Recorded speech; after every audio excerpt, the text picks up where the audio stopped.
Damag Lawag. Narway man na benepisyaryo tinakaawat ti financial assistance manipod iti Lawag City Government.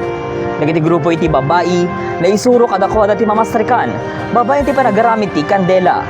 Dagitagen digiti da dumapay damdamag manipod kini Randy Menor.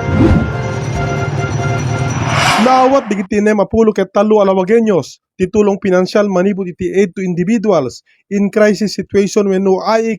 Dagitoy digiti kailyan a nakukurapay ngagkasapulan titulong pinansyal para itinaduma-duma serbisyo kas kumay titulong medikal kadigiti na ospital ngagsagsagaba tinaduma-duma ti klase na sakit food assistance kay naduma-duma pay.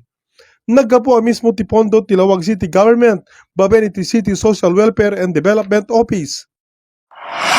Naisurumet kadagiti babae kang runanan kadagiti inna iti barangay 18 iti siyudad ti Lawag ti panagaramid ti kandela may sa pamastrekan nang nangrunat at sitigan ti piyesta ti minatay. Inpaay ay mismo ti CSWDO ti pondo para iti training ken gamit digiti benepisyaryo. Dakkel ngamin at tulong gaputa minimal laing iti magastos.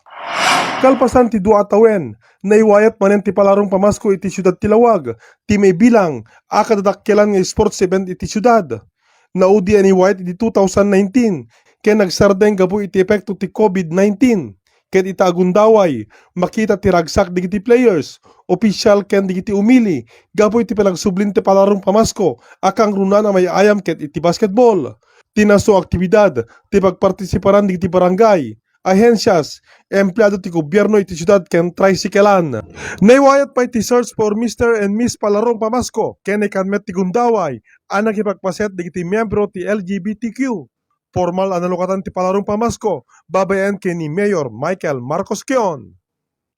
I will make Lawag City a sports champion in the future with all of your support, Apo, all of the young men and women of Lawag City. Together, we will make Lawag the sports champion that I know we can achieve.